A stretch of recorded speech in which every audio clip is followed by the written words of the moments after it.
Welcome to Quantum Without Compromise. In boardrooms across finance, healthcare, utilities, and government, two questions dominate every conversation about new technology. Will it work? And will it last?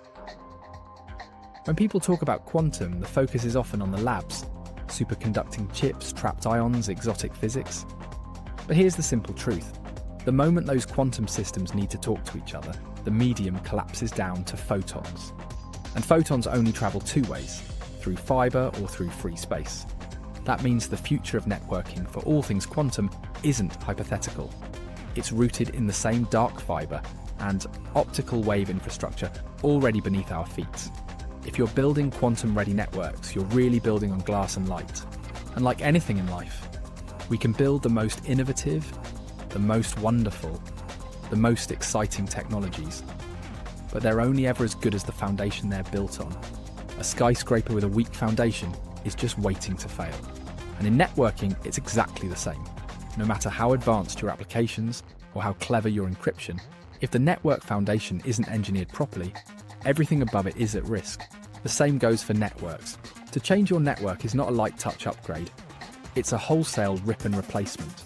Because the network isn't just one component. It's the circulatory system for everything you have.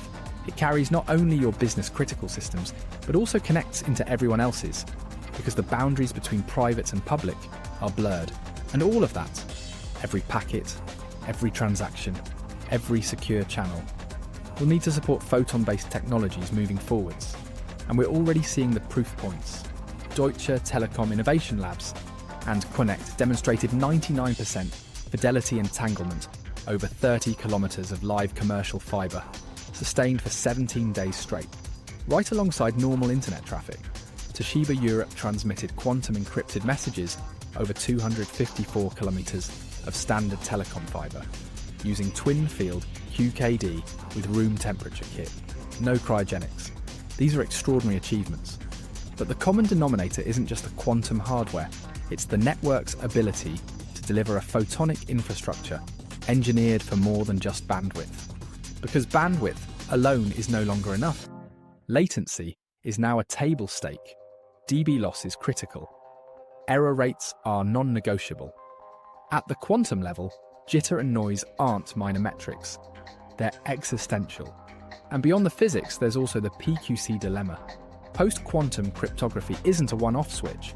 It's about agility, the ability to adopt, upgrade, and evolve cryptography continuously as NIST, ETSI, and ENISA adjust standards and vulnerabilities are found. So the real boardroom challenge is twofold. 1. Is your foundation engineered for photons, fibre, and waves you control? And 2. Is your organization agile enough to evolve crypto continuously? That's the stage for our conversation today. Let me ask the obvious, and everyone says they're quantum ready. We see it on websites, in press releases, in slide decks. But when I sit with CIOs or CROs in banking, healthcare, or critical infrastructure, they often say, what does that actually mean in practice? Is it just marketing language? Or is there something concrete we should be doing now? So, in your words, what does being quantum ready really mean? Yeah, good question. For us, quantum ready means foundation first. It doesn't mean you have a quantum computer in your data center. It doesn't mean you've got some futuristic chip. It means you've built the right network foundation, performance engineered, photonic, under your control. Because whether you're carrying classical traffic today or quantum keys tomorrow, it's all photons over fiber. If you own dark fiber and private waves, you control the glass and the light. That gives you options. You can add PQC when NIST standards settle. You can trial QKD when interfaces are mature. You can show auditors that your crypto lifecycle is under your policy. If you rely on managed overlays, you're accepting compromise from day one. And in regulated industries, compromise is a compliance trap. Overlays are minimum viable products. They deliver the lowest common denominator.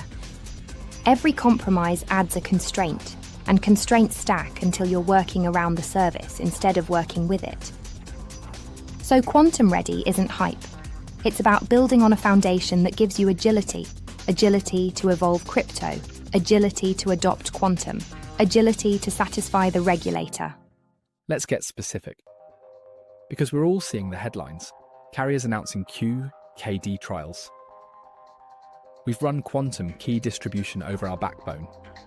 It sounds impressive. So why isn't that enough? Why is provider QKD still a compliance and audit nightmare? Great question. Let me unpack it. First, opaque key lifecycle. In a provider service, keys live and die inside their backbone. Under DORA, GDPR, NIS2, regulators will ask you, show us your key lifecycle logs. With a provider overlay, you can't. You've only got a carrier attestation. Trust us.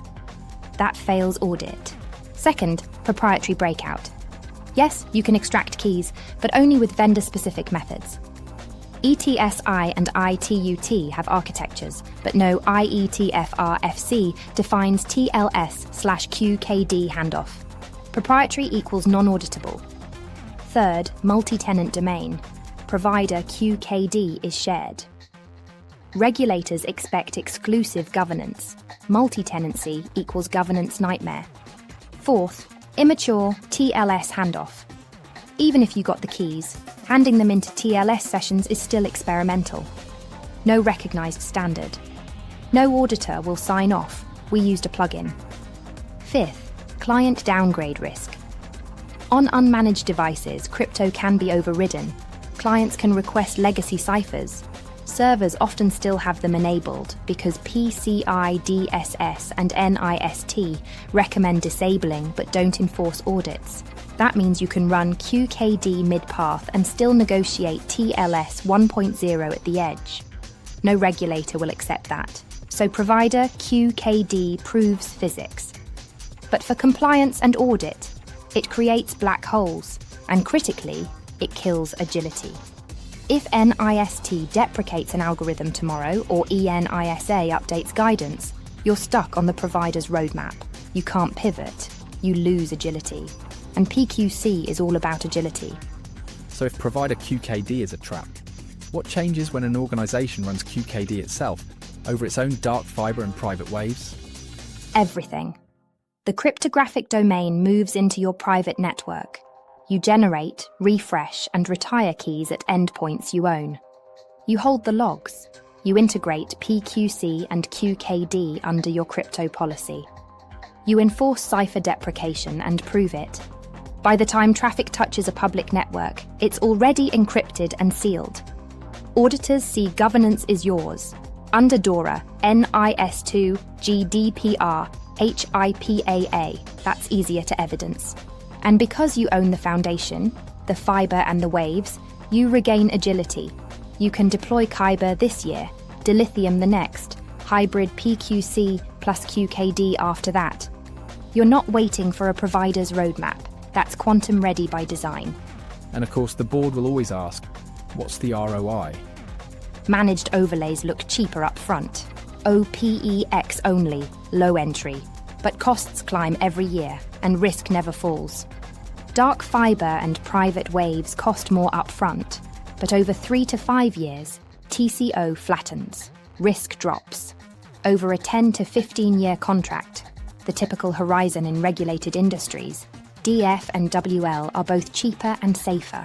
And the real ROI isn't just financial, it's strategic, it's agility. It's being able to say to your board and your regulators, yes, we can evolve cryptography as standards evolve. Yes, we can prove it. So to sum up, quantum is photonic. The future of networking isn't hypothetical. It's photons over fibre and free space. And if the network is the circulatory system of everything, then the foundation really is everything. Exactly. Managed overlays compromise. They give you the minimum. But minimum doesn't survive regulators or audits or the next wave of quantum standards. Dark fibre and private waves give you sovereignty, resilience, agility, because beyond the physics, and this links right back to how we opened, the board only ever asks 2 questions. Will it work? Will it last? And the answer depends on the foundation. If your foundation is fibre and light you control, engineered for latency, dB loss and error resilience, then yes, it will work and it will last. If it's compromise and black boxes, then it won't. And that's why this series is called Quantum Without Compromise. Exactly. Quantum is already here, but only networks without compromise will be ready to carry it forward. Zayo Europe, we're quantum ready.